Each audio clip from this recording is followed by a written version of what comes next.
Hi viewers, here's a quick update on the mainframe project. Today we'll test the power and cooling system. Here's a diagram of the power subsystem from the IBM manual. The two PSUs, or OCAs in IBM speech, plug into the mid-plane board in the chassis. To each OCA, an internal battery, IBF, can be attached on connector J2 and a fan on connector J3. The connector J4 is a serial port for monitoring the PSU. This is a really short video, but I want to show you where things are. I'm mostly done with the corrosion issues. I just finished removing the disgusting crumbling air filter and painting the rusty metal underneath. This is how the chassis looks now, with the OCAs and fans installed. I don't have redundant power outlets up here, so I plug the PSUs into one extension cord. I plug that into a watt meter to see how much electricity this machine uses.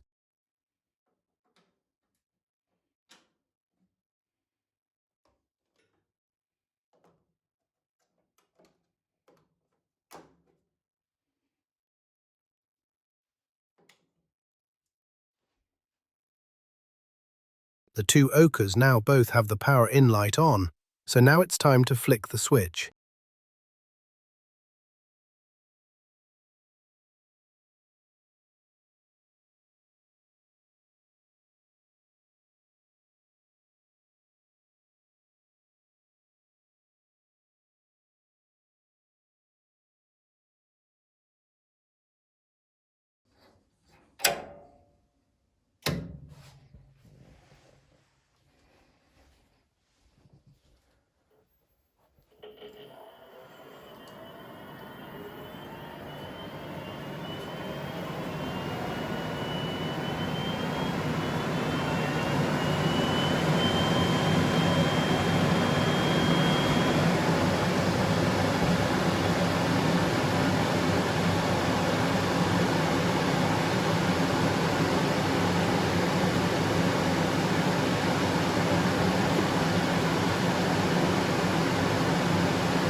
the next episode, we'll add the SSA disks and the card cage. Hopefully we will then see the machine booting. Hope you found the video interesting. Please like and subscribe, and see you in the next one.